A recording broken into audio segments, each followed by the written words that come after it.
Xin chào. Today we're in Hanoi. We're going to be checking out some stuff.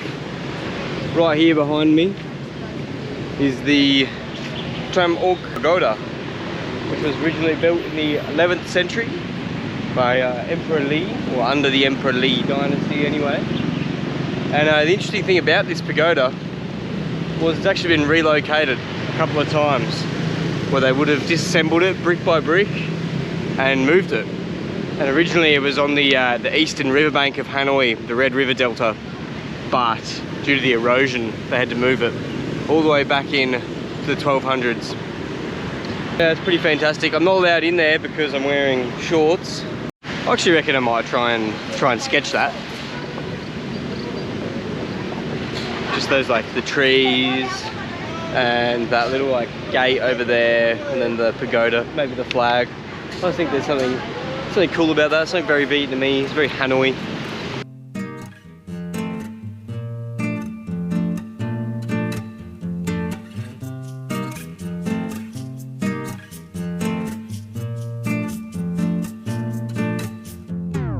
Okay, there we go.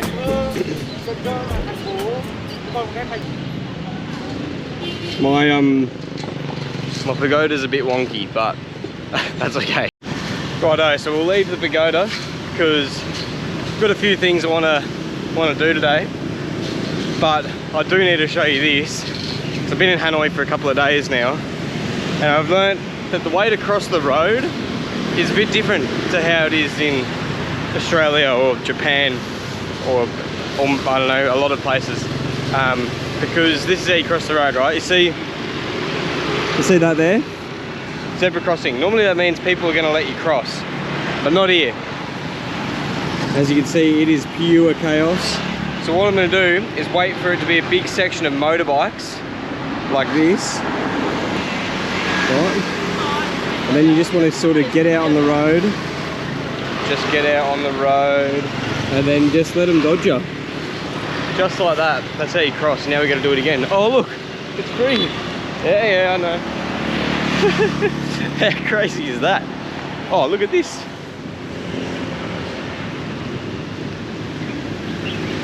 Nice calm lake. This bloke's got the right idea.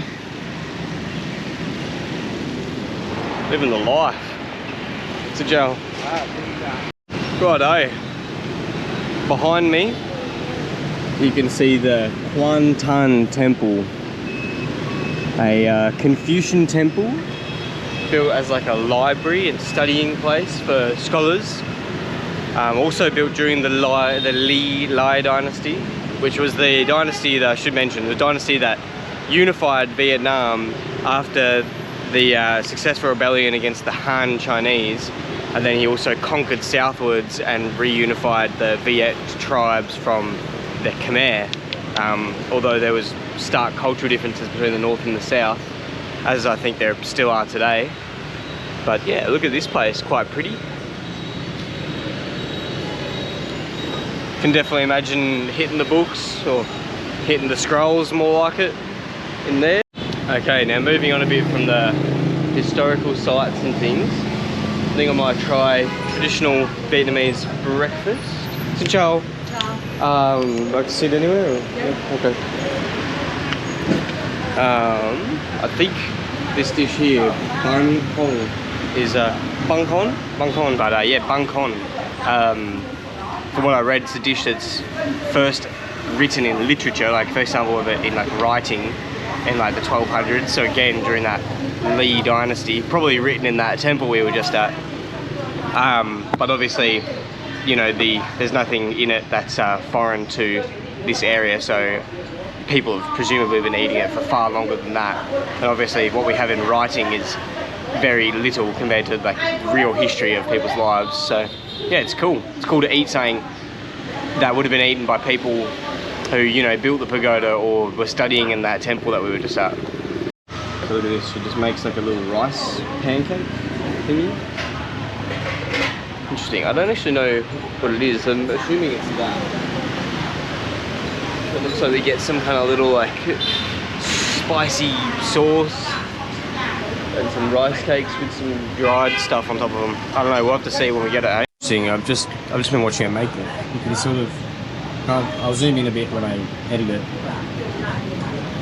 But yeah, like she gets the rice cake, scrapes it off like that, folds it down, and then just adds like the bit of the mixture to it, or whatever it is. Very cool. Wait, she'll add the mixture to it now. I've got no idea what the mixture is. It looks like nuts from here. Looks yum though. There we go. And then I think it's topped with some kind of pork floss or something. We'll see.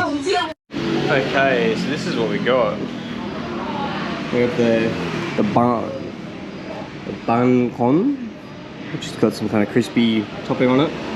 And I can't tell. Maybe it's meat actually, or mushrooms or something that's inside the rice rolls.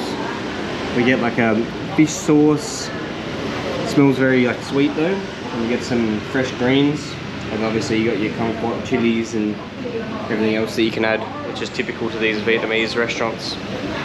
Righto, so let's give it a go. I think I'm gonna add some chilies to the sauce. Just a few. You don't want to underestimate these Vietnamese chilies. Might even get some kumquat and just drizzle that guy over the top. Oh yeah. Might even add some of these leaves to freshen it up. I see Vietnamese people, they just sort of have a bite and then they have a bite of herb straight after it. So maybe I'll try that. Righto, let's give it a go, eh? This is very hard to handle with chopsticks, by the way. Okay, get it in the sauce a bit. Okay. So those crispy bits are fantastic. It feels like a noodle when you eat it. It feels like this wrap is like a noodle. The filling, I think it is meat and mushroom. I think that's what it is. Or maybe it's just mushroom. I'll try just some of the filling. Yeah, it's meat and mushroom. Yeah, so like ground pork and mushroom, I reckon. But yeah, that is awesome. And then I think you're just supposed to, literally just supposed to grab some of these and shove them in your mouth. It's mint. Whoa. It really absorbed the chili. God damn. Alright, well that was absolutely delicious. And polished the whole thing, as you can see. I wish I could just drink that sauce, but probably not very good for me. But yeah, let's get the hell out of here. Come on. Zut dot, 25? There you go. Yeah, zut dot. Yeah, zut nyung. Yeah, zut nyung. Tiêu. Zut nyung. That means very delicious. It's very hard to speak Vietnamese, man. I don't think I got the pronunciation, but they understood me. I'm happy. Alright, we've got to move on to our next thing. Weaving through the motorbike. What is this? A traffic crossing? That's boring. I wanna like dodge and weave through scooters going 3 different directions at once. That's boring. That's too Western for me. A road crossing. Get rid of them. Okay, so behind me you can see the walls of the Imperial Citadel. Ancient citadel, fortified city, fortified castle, fortress, whatever you want to call it. Citadel is, I guess, the best way to call it. And yeah, this is another one that was built a very long time ago, so let's go get a ticket and check it out. Alright, now this looks pretty skits. As you can see, a lot of modern art sort of depicting the ancient life. This site's over 1,000 years old. This was built again during that Lee dynasty. And yeah, it was obviously, it's served as the, the seat of power and governors for over 1,000 years since then. It's pretty fantastic. Oh wow, look at that thing. I'm gonna go read about that because I'm not sure if that's a throne or if that's some kind of like royal religious site. Oh man, so these original, the staircases and the rails, these dragon shaped rails are from the original construction date still, and up there, but behind it would have been the royal chambers, the royal, like, you know, the keep, the place where the emperor and his family stayed. But the French in 1886 demolished all that so they could build their artillery headquarters, which is a bit of a jerk move by the French, not gonna lie. You know, 1886, people knew about that, like, you know, respecting history it wasn't like, you know, earlier colonial times. It was late colonialism. They definitely knew about, you know, preserving history, preserving culture. Not good. So yeah, in this courtyard you can imagine all sorts of things. I'm kind of imagining like troops assembling for some reason. A lot of bureaucrats running around with their scrolls and pens. Yeah, pretty fantastic. Here's a little diagram of what Hanoi looked like back then. Oh, and I should mention as well, this place used to be like Hanoi actually isn't the original name of Hanoi. Its original name was Dang Long. Dang Long. I'm pretty sure I'm pronouncing that correctly. It's very, very difficult to get these tonal languages. Here you can see some remains of the original walls, which obviously would have been much, much higher back in their original state. Like, would have looked something similar to this. And up there is the main watchtower. So in here you could have imagined all sorts of arms and weapons caches, which would have been rained down on any would-be attackers. Here's obviously a very big park, lots of kids out doing some kind of festival. I'll leave them to it. Okay, here I'm in a part of the museum, the exhibition, which shows you like parts of the original structure which they've excavated or which have come off. Pretty impressive, but look at these things.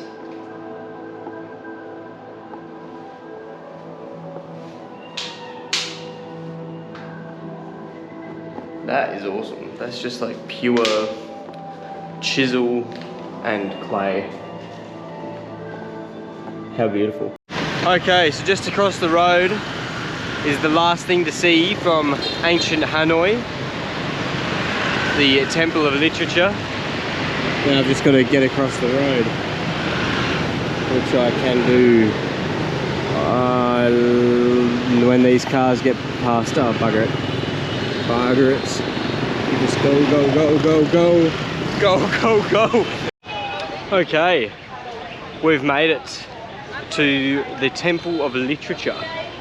Now there is mobs and mobs and mobs of tourists around here, so I'm going to try and duck and weave around the sort of quieter areas like this one. But yeah, it's very interesting how quickly the peace comes once you get behind a wall in Hanoi. Just across that wall there's all sorts of hectic roads and shops, but here it's just a garden. But yeah, Temple of Literature. Also originally built in the 11th century under the same Li dynasty. He was a pretty prevalent ruler, this bloke. I actually saw a statue of him the other night. I got a couple of videos of him, so I'll put it here.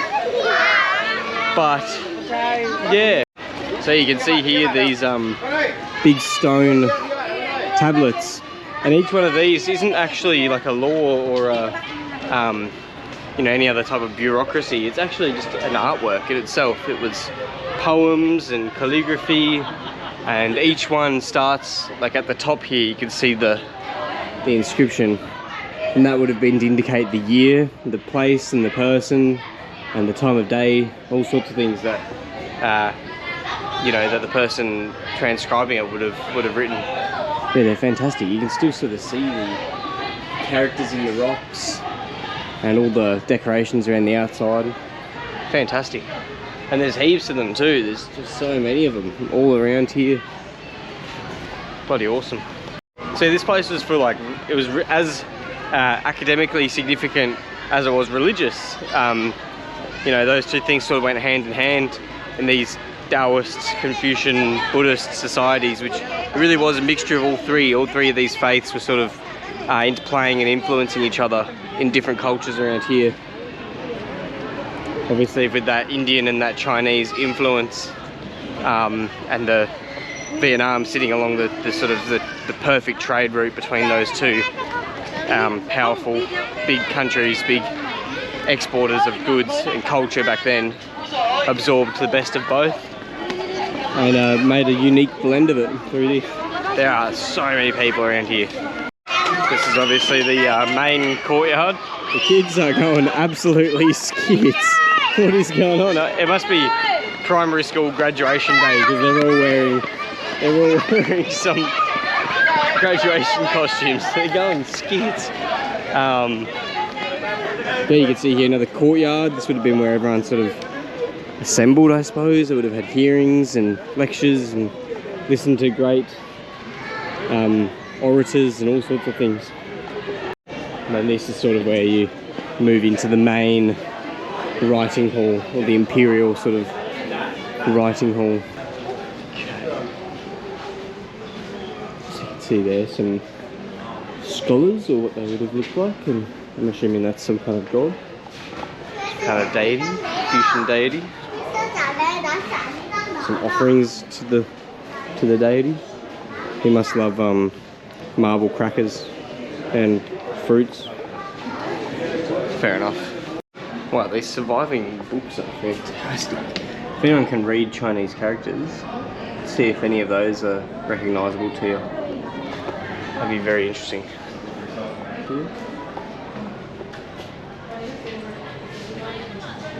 Obviously more masterfully chiselled clay.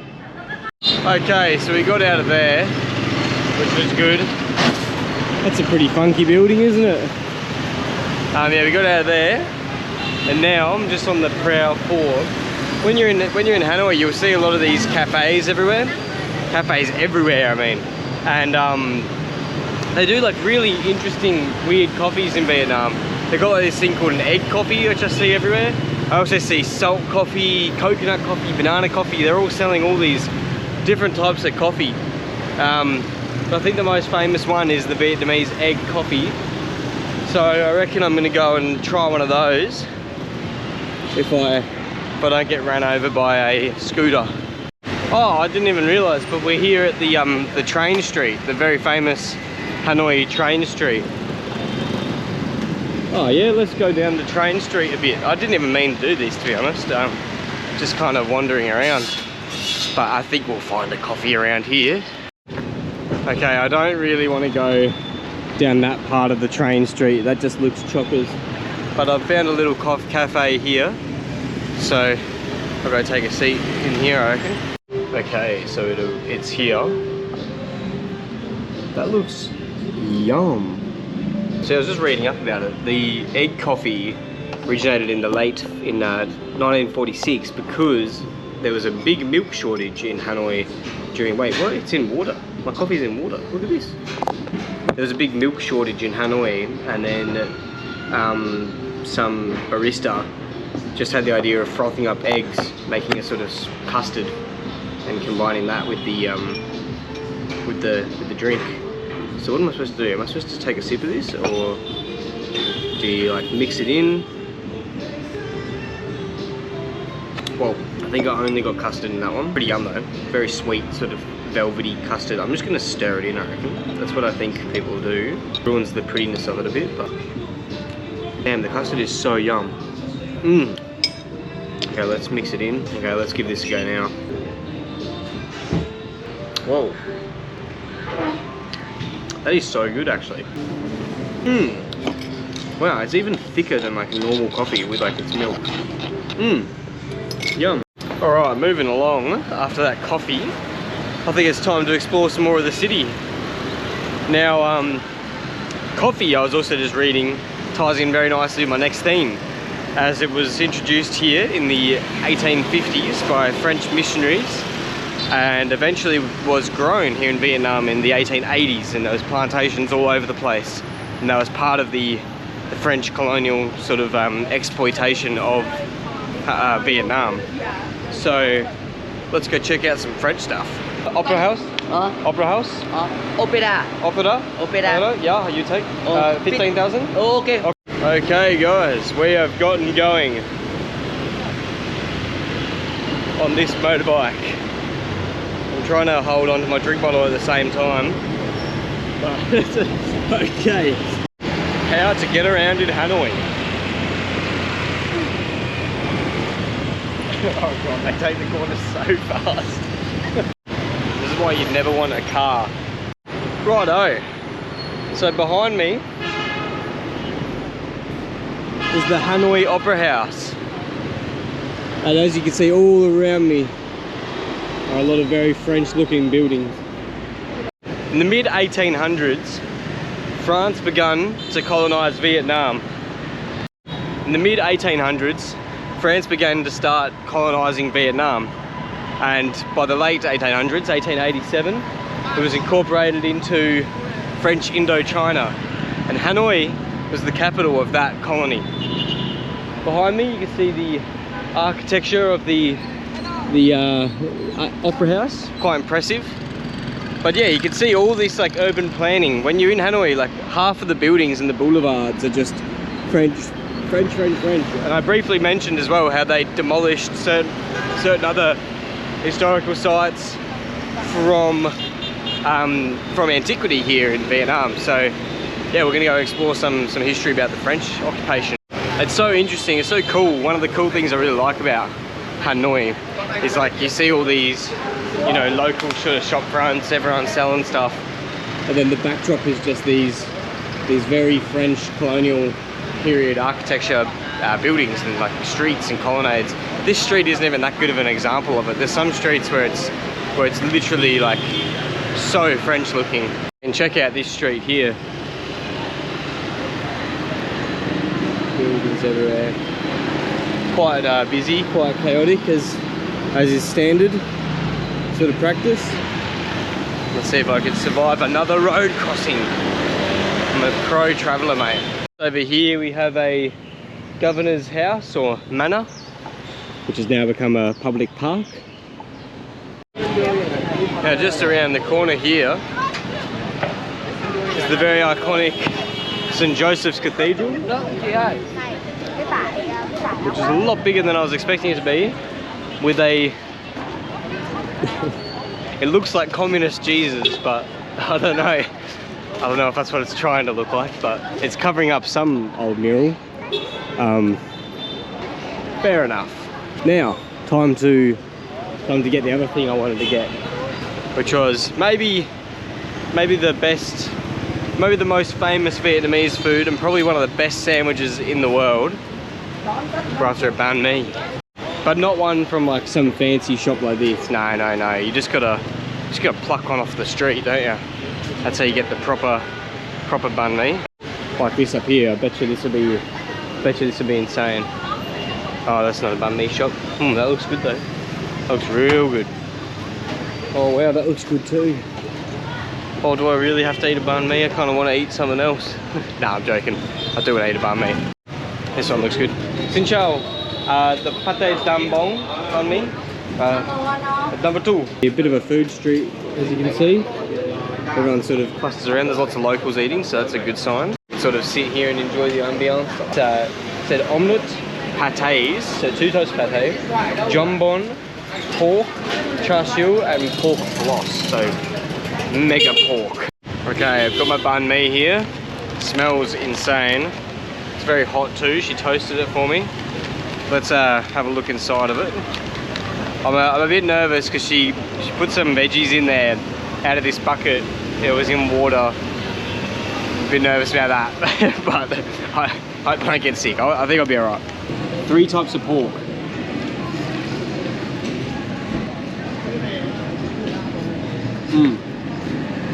And an omelette. Mega protein. Yeah, wow. Okay, so the pate and the butter sort of blends in with that omelette. I think she cooked the omelette with the pate and the butter. And then the pork is really good as well. I'm not sure where the pork floss is. I'm not sure if she actually even ended up putting that in. Oh no, it's there. It's there just in little bits on the bottom. I just need to keep going. There's like different layers to the sandwich. Okay, so I'm nearly finished this. But yeah, so the baguette obviously is that French sort of influence, and the Vietnamese started making these little baguettes and combining all their ingredients and their types of cooking to make this sandwich, which is obviously just like the perfect West versus East, or West meets East, I suppose, type of sandwich. But it's not just baguettes and banh mi's that the French sort of influenced food-wise here in Vietnam. Obviously that coffee as well, but lots of little tarts and cakes. So I just got one of these because I think it's using some local fruits or something. So I'll give this a crack. I'm just gonna sit down here on the side street like a local. Let's give this a go. It's got some walnuts in it, some kind of custard, and other stuff. Yeah, okay, so the custard is there obviously, but then that I've got no idea what fruit that is. It's all just fruit. Could be apple. It doesn't taste like an apple though, it tastes like a bit more sour. Really good. You see that everywhere around Hanoi, like people selling baguettes, heaps of croissants for sale, different types of ones combining, you know, I've seen like a kumquat and heaps of other fruits, like durian fruit and stuff, combined with like these pastries and things. I'm pretty sure what I just ate was some type of apple, but it was just a very sour type of apple. It could just be a normal apple, but I'm pretty sure it was a Vietnamese apple. Anyway, I hope it is for the sake of the video. Okay, now the sort of the last monumental structure from the French period that I want to show you is this here behind me. The presidential palace, as it is now, was originally just a manor for one of the governors here, and yeah, now it looks nice and communist. There's a Chinese flag there too for some reason, but yeah, looks good. But obviously can't just talk about the French all day, because we got to eventually move on, don't we? And get to why this Vietnam is here today. And the answer to that lies just down this road. Well, okay, so I can't wear shorts past this monument I wanted to go to, but that is okay. It's funny with all this communist stuff you see around. You see the sickle flag there, Chinese, Vietnamese flag there. But it's funny with all this communist stuff in Vietnam, right? Because every single like building front is a shop, almost. Like, which one is it, guys? Are you communist or not? Like, almost everything gets made here too. Like Patagonia, Nike. How's that communism? That's not communism. But that's not what we're here to talk about. We're here to talk about that building over there, which is the mausoleum for Ho Chi Minh. Now, Ho Chi Minh was an interesting guy. Ho Chi Minh, whose body is still in there, his embalmed body. He studied in France as a diplomat and as a lawyer for a bit when he was a young man. He lived in China for a bit under a pseudonym, and eventually he came back to Vietnam and led the resistance fighting, the freedom fighting against the French in the French War, as it's called here, in 1946. And later he led the conflict against the Americans. Right there. So after the Second World War, Vietnam claimed its independence from France, and that led to the Indochina War, which France lost by 1954. After that, Cambodia, Laos and Vietnam became separate countries. Except Vietnam wasn't unified.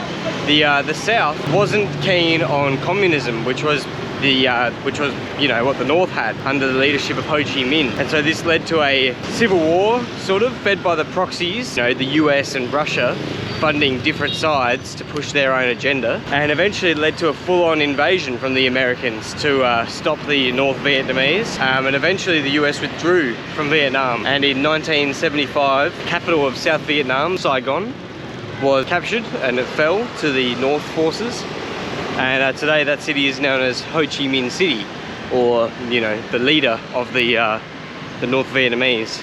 Yeah, it's very interesting, like that sort of recent history. And I guess that's one of the things I really like about like the Vietnamese is they've kind of always just fought for their freedom, you know, against the Chinese, the Mongols, the Khmer, the French, the Americans, and they've won now. And things are going pretty well for them. They're just industrious people. They're hardworking and busy and friendly. Like just the other day I was eating breakfast somewhere and some guy comes up to me and he goes, "Oh, from where are you? Which country are you from?" And I said, "Oh, I'm from Australia." And he's like shaking my hand going, "I hope you enjoy Vietnam." But yeah, it's pretty awesome, and they don't have that grudge like from history. No one cares here. Like, well, they care, but they don't hold resentment about it. They've just moved on as a people, and that's awesome, you know. One of the interesting things though I will say was I went to the Hanoi prison the other day.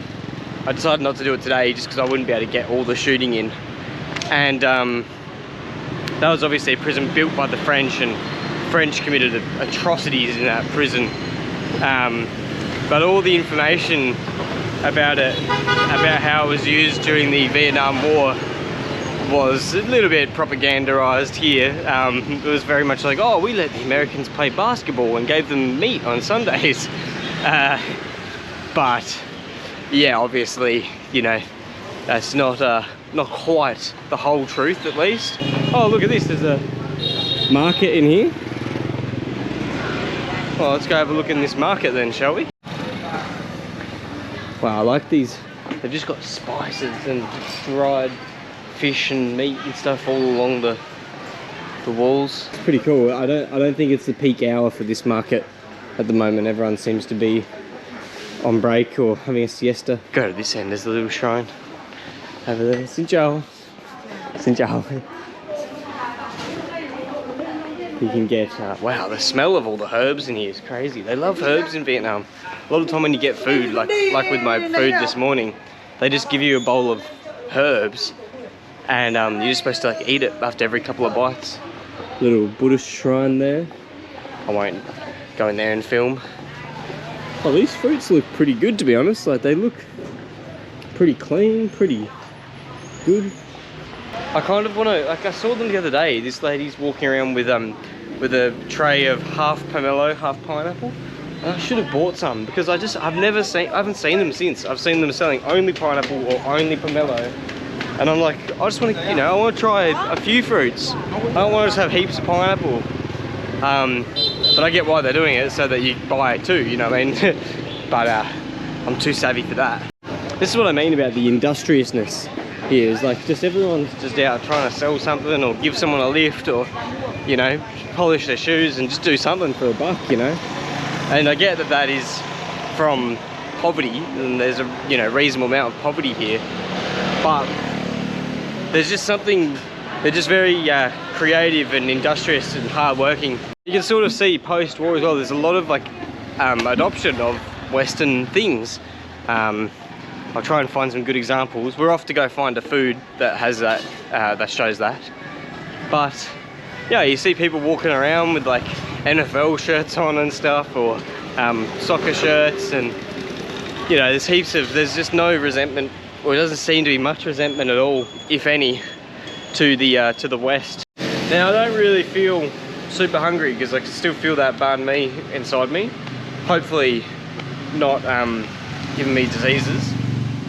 So I'm just gonna sit here on my miniature stool and watch the world go past on motorbikes, and got one of those salty coffees, Mirror Cafe called Deja Brew. Get it? No, very good. So we've got one of those salt coffees I was talking about. Looks very interesting. Looks very similar to the other one, but obviously it's in a latte cup. So let's try this one out. Where am I going to put my...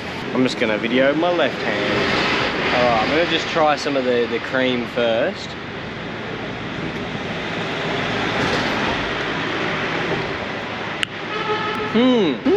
That is super interesting. It's like... I've got no idea how to describe that. I've got no idea how to... It's not like custard at all. It's the texture of custard, but it's very... It just tastes like salty cream, basically. Now, I think what you do is you mix it in. Oh, it's an iced coffee.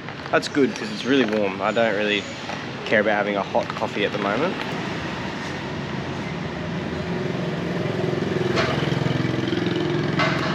Yum! That is yum. That is so good, actually.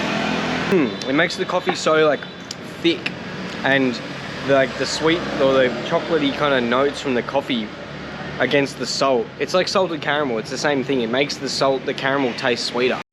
Okay, so got my next street food to try here. I'm pretty excited for this one. This is that sort of influence from the West, from the Americans and other, you know, various Western cultures. It's basically like a Vietnamese style pizza. Like looks like that, just there. So I'll order one of those and have a go. Okay, managed to order one. So this is called, what's it called? Ban Trang, I think I'm pronouncing that correctly. It says it up there. But yeah, it's basically just like a pizza. Got a few choices. Oh look, I can read Vietnamese. Ready? Salt mayonnaise. Salt mayonnaise.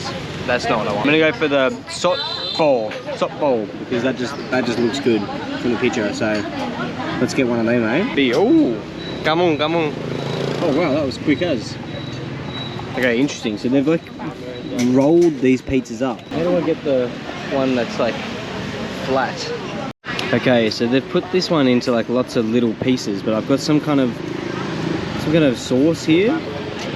And I've got some fried bits of pork or onion or something. And it's all, I've got some other vegetables tucked away in there. I honestly don't have really much idea what this is going to taste like. I've got no expectation. I've never had anything like this before. So. There's a lot going on. Okay, that is yum.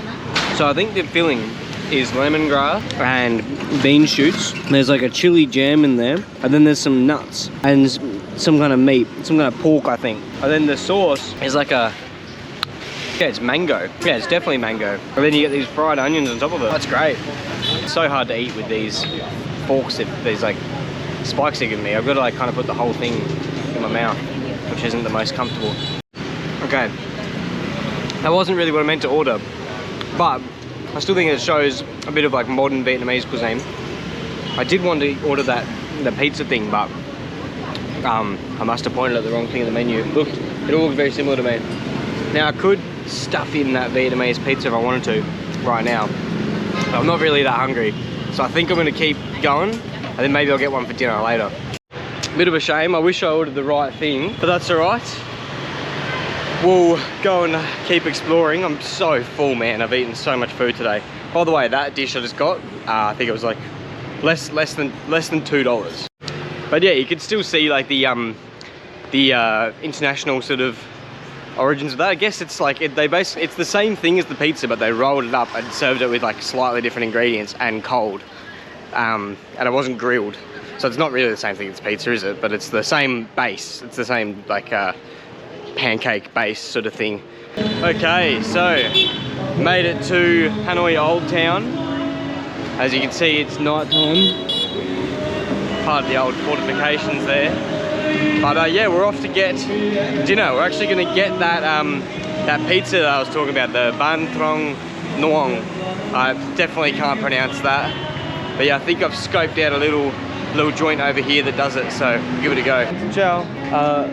Ban Trang Nuong. Chili, yes. Chili, yes, good. Oh, this looks good.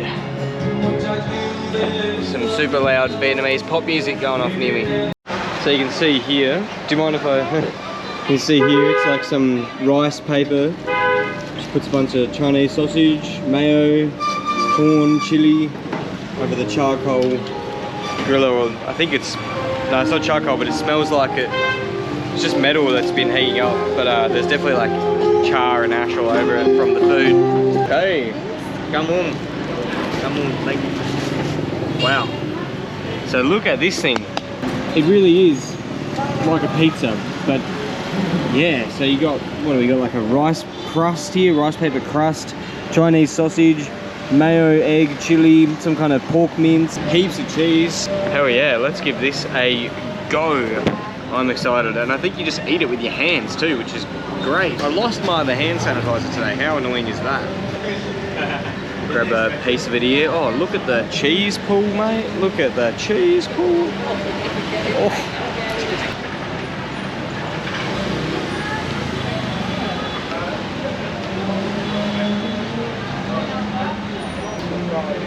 I mean, what's not to love? Crispy rice paper base. It's almost sweet as well.